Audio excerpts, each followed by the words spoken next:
Hey guys, what's up? Welcome to the Jamila Grier Show. I'm your host, Jamila Grier, and on this podcast, we talk about global entrepreneurship, global living, and what it really takes to live the life of your dreams. And today we are talking about the 9 to 5, that dreaded commute into the office and everything else that comes with it. Is the 9 to 5 evil? Is it not? What has changed? We're going to talk about it today. So stick around. Have you ever sat at your desk on a Monday morning and wondered, is this really what my life is supposed to look like? Or maybe you've asked yourself, are 9 to 5 jobs evil? Are they bad? Is this just something wrong with me? Because I cannot stand them. Then you're not alone. Actually, according to Pew Research out in Washington, D.C., 63% of workers who quit their jobs said it was due to low pay or no advancement. And more than half cited feeling disrespected. Now, this is just their feeling, right? Whether or not they actually were disrespected is a different thing.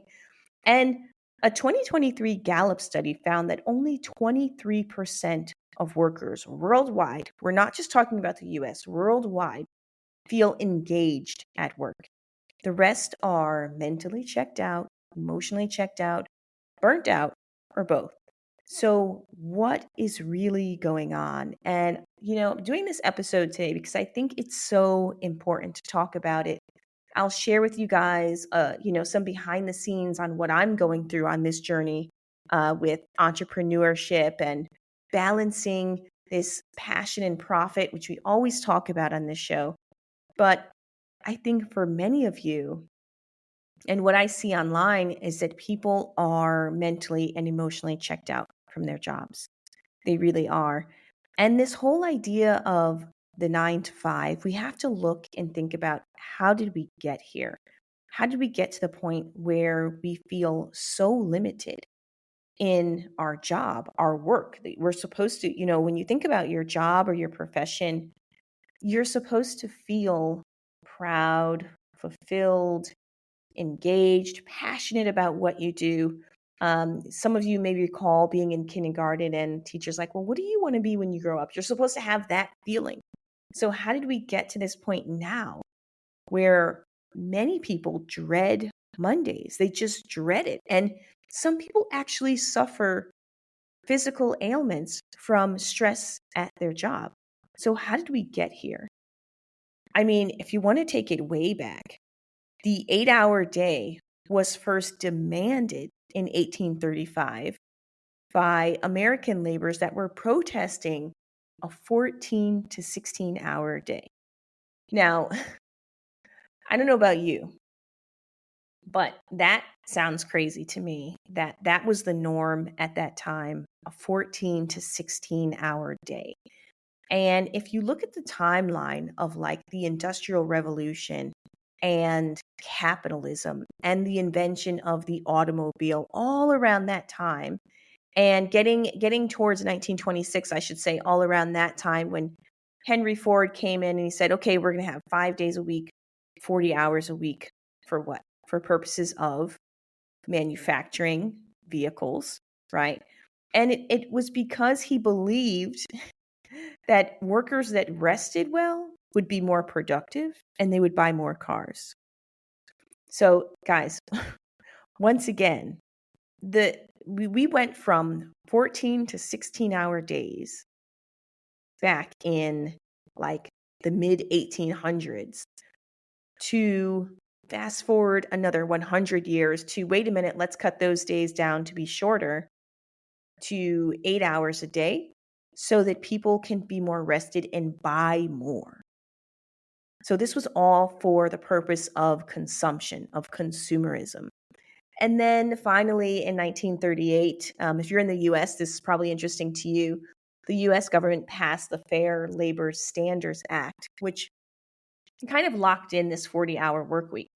So from a historical standpoint, we basically, when I say we, I mean we as workers, people who have these jobs, have gone from, basically giving up your whole life to work, to now, okay, we're going to put in law that you can work 40 hours a week. But I think what people are realizing is that 40 hours a week is still a substantial part of your life. 5 days a week, 40 hours a week, still a substantial part of your life.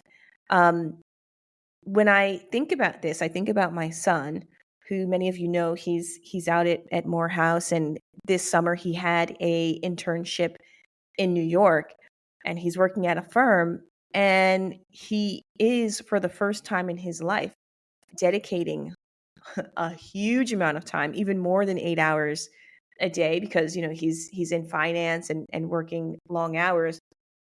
And he's like, this is crazy. And I'm like, yeah, get used to it, buddy. Now imagine doing this work and coming home and having 4 kids, right?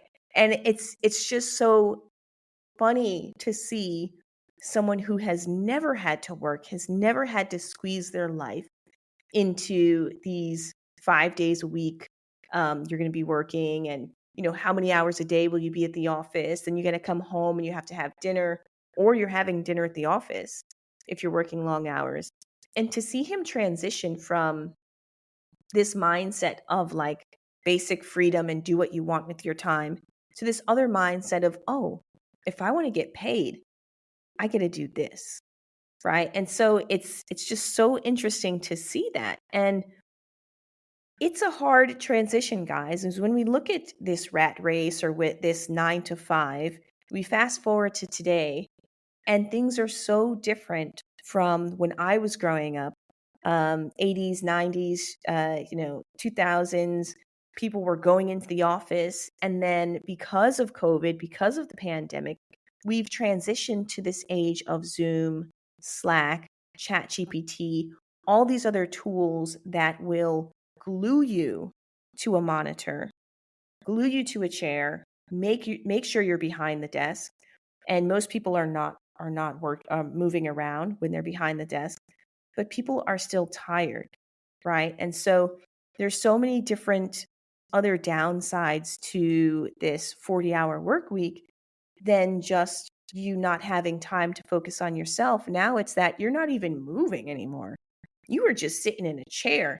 Some of you are sitting in a chair listening to this right now, listening to this podcast. And that's part of it. So you have the sedentary lifestyle, then you have the stress. According to a Gallup poll in 2023, 44% of employees say that they experience stress a lot during the day at work. And that really adds up.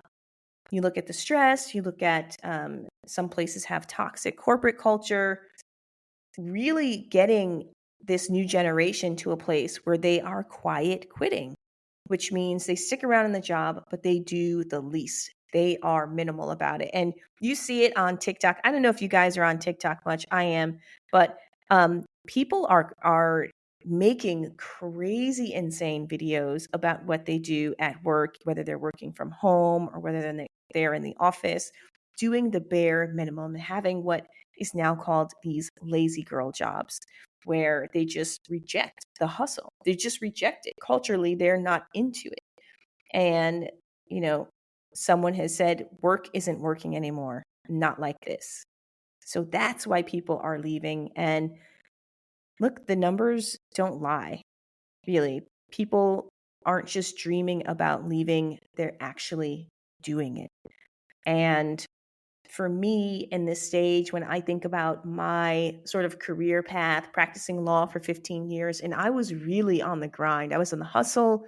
I wasn't just sitting behind a desk. I was traveling. I was leaving my kids, going away for several days at a time, and not just going to another state, but going to different countries. Sometimes my trips were back to back. I remember one time I had to do training, and I took a trip from, I went from Shanghai to Australia, and then I had to come back. I can't remember whether I went to Singapore or India, but I was taking these crazy trips, work trips, flights, doing it all, doing trainings, doing audits, doing investigations. And that was the bulk of my life. And then everything else was just secondary. It wasn't the main point of my life. And I think that this generation, people now who are like in their 20s, they're able to kind of see both sides. They're able to say, like, well, I see people who are out here, living their life and making good amounts of money by doing other things. Now you have social media platforms that are paying people to create content. Streamers are getting paid to stream. And so there's all these other careers that are coming up, and they're more flexible in terms of what hours you have to be on, etc. And I think it's becoming really attractive to them. But another thing that's happening is the older generation. Now I'm thinking about people like my age, right? If you're above 35 and you're listening to this, even around 40 and plus, and you're like, yeah, I see it too, right?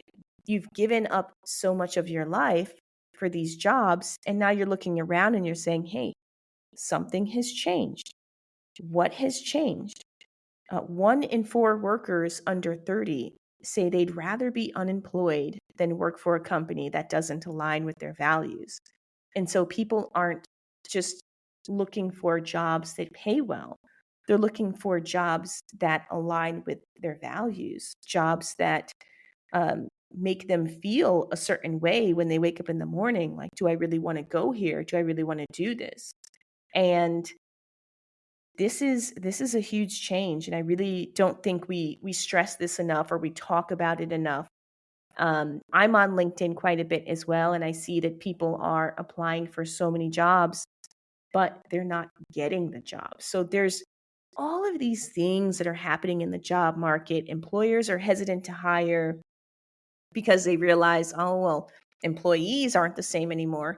And employees are hesitant to apply for roles because they don't want to tie themselves to a desk.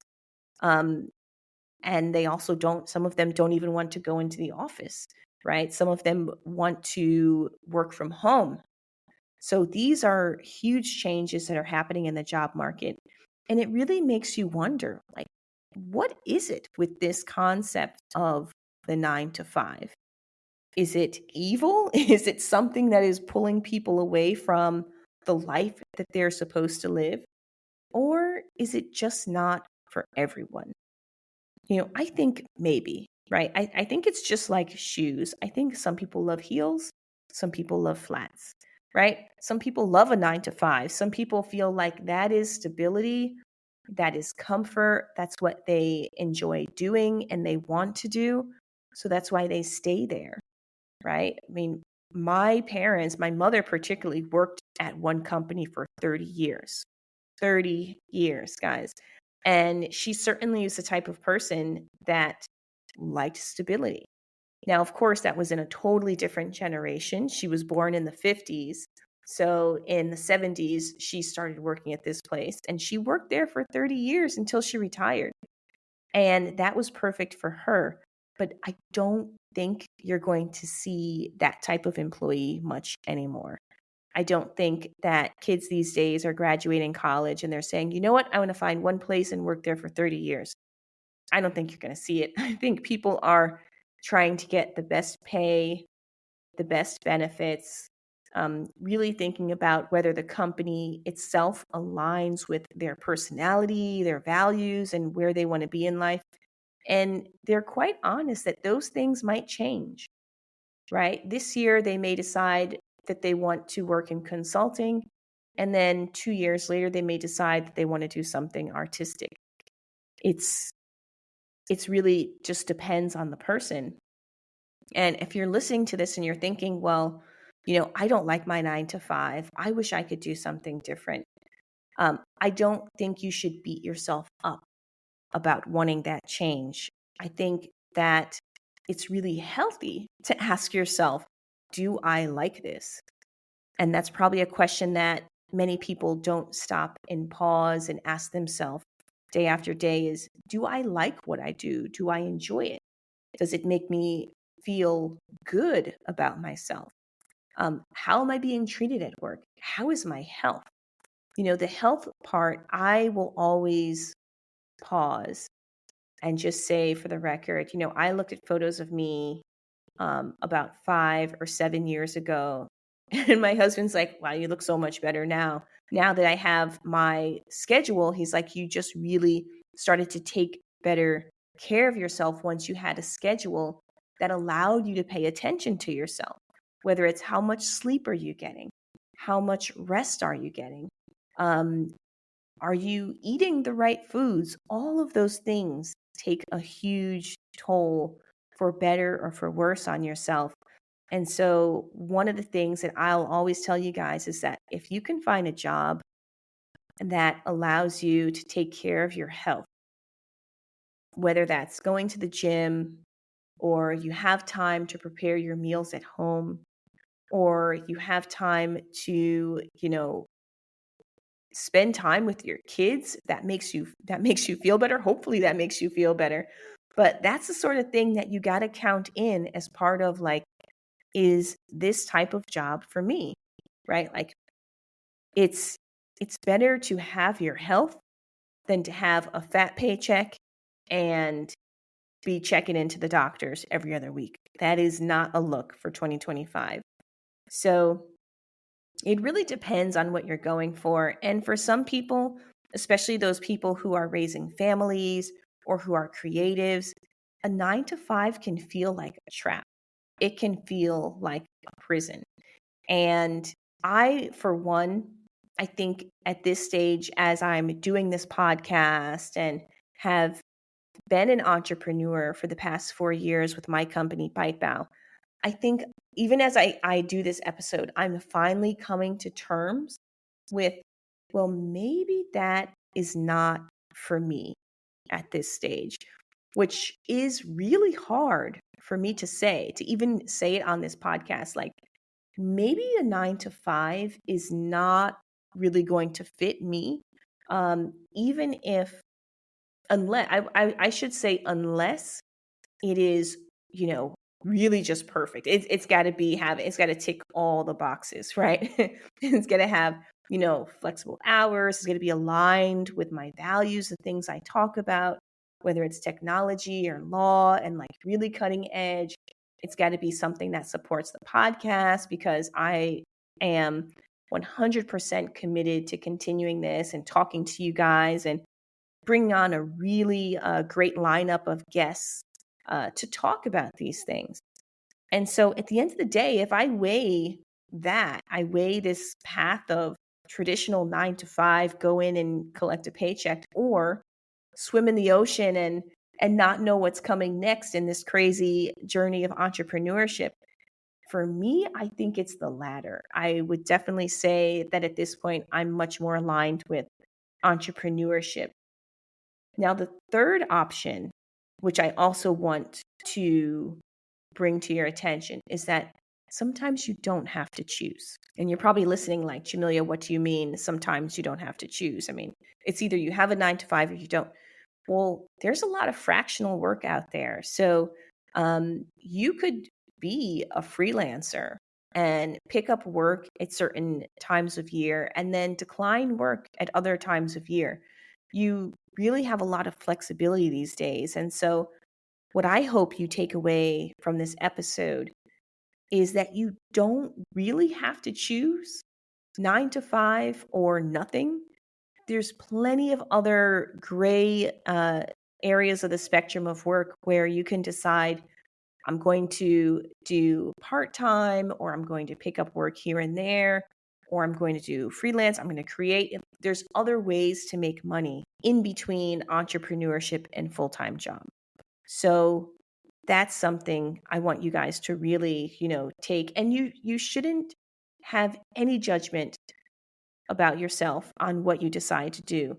And I think this is something that many people probably fall flat on, is you feel like, oh, if I have a 9 to 5, I'm responsible, I'm mature, we put all these labels on things. And, oh, if I'm an entrepreneur, I'm risky and, selfish and don't care about others and just focus. It's not that. It's going to be different for every person. And then there's going to be points in your life where a 9 to 5 just makes sense. And there's going to be points in your life where it absolutely does not make sense. And both are okay. So I hope you guys can take that and kind of digest it a bit, think about what that means. And if you're nodding along and thinking, yep, the 9 to 5 ain't it, I need to break free. I don't care what she's talking about, stability and reliability, but the 9 to 5 is not for me and I want out.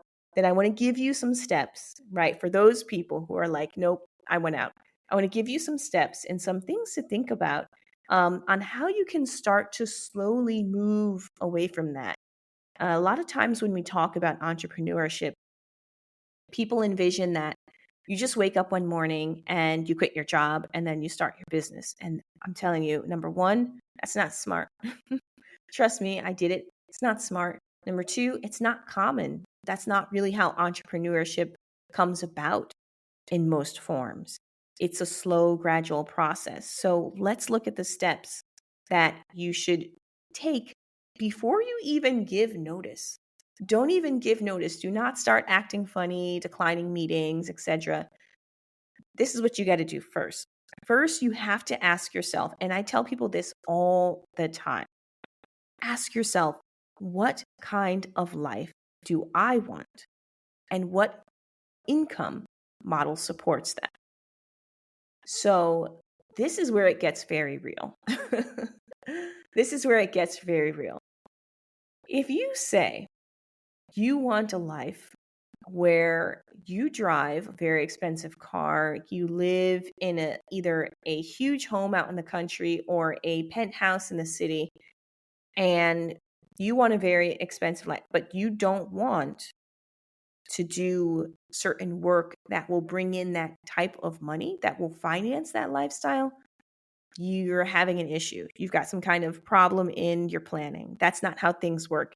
You've got to pin down the numbers of the income that you could potentially be bringing in.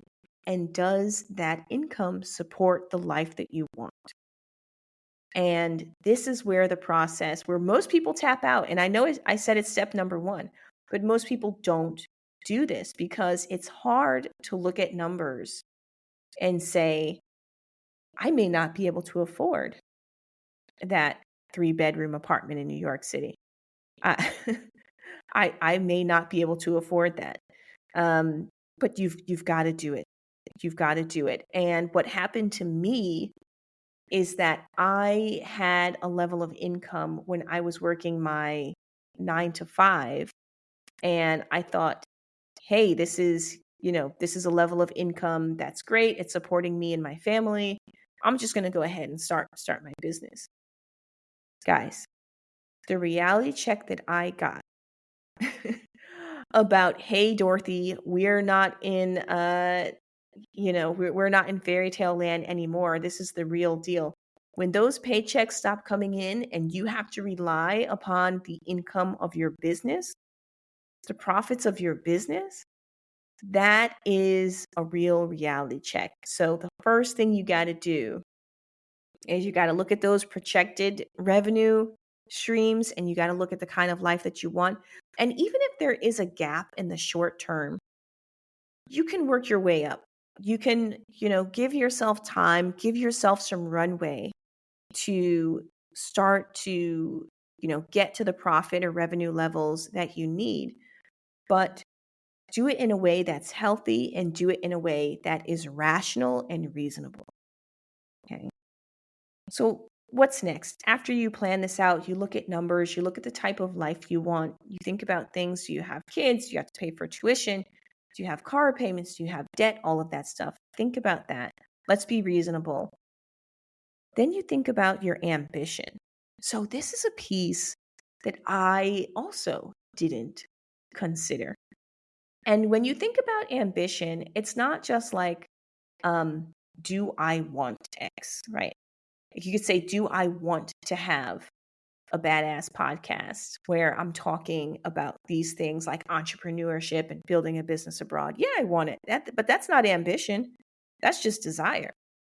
Ambition is, filling up the form, putting in the work every single day to get there, recording the episodes, writing down the content, publishing on YouTube, making micro content, being on TikTok, talking to people, interviewing guests.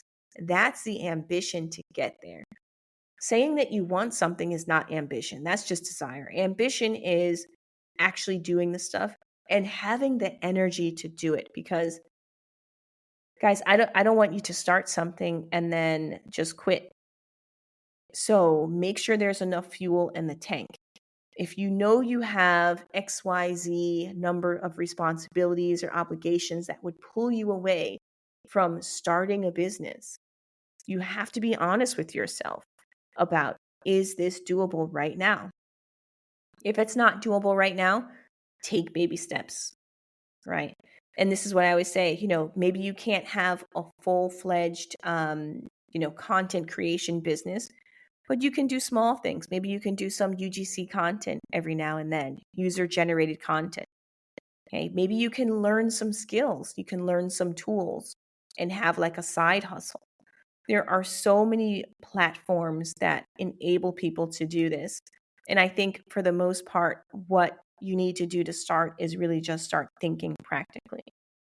So that is my advice to you guys. I mean, I think at the end of the day, 9 to 5s are not evil, but they really do take up a lot of your time, your mental and emotional energy. And you better make sure that if you're doing a 9 to 5 that is serving you and fulfilling you in ways beyond a paycheck, because the paycheck is not enough. I hope you enjoyed this discussion. Of course, I have many, many more thoughts on 9 to 5s, which we will be sharing. We're going to have great guests coming up over the next few months. You guys stick around, and I'd love to hear from you. If you ever thought about quitting your 9 to 5 job, or if you ever did and never looked back, I'd love to hear your story. Make sure you comment on this video, on this platform, wherever you're listening from. And it's always a pleasure to talk to you, but I love to hear from you, of course, IRL and on socials. So you can always DM or comment wherever you're listening to this. If this episode hit home, make sure to rate the show, share it with your overworked group chat, and subscribe for more no fluff conversations on life, on work, and on building wealth anywhere in the world. Until next time, guys, take care and stay safe.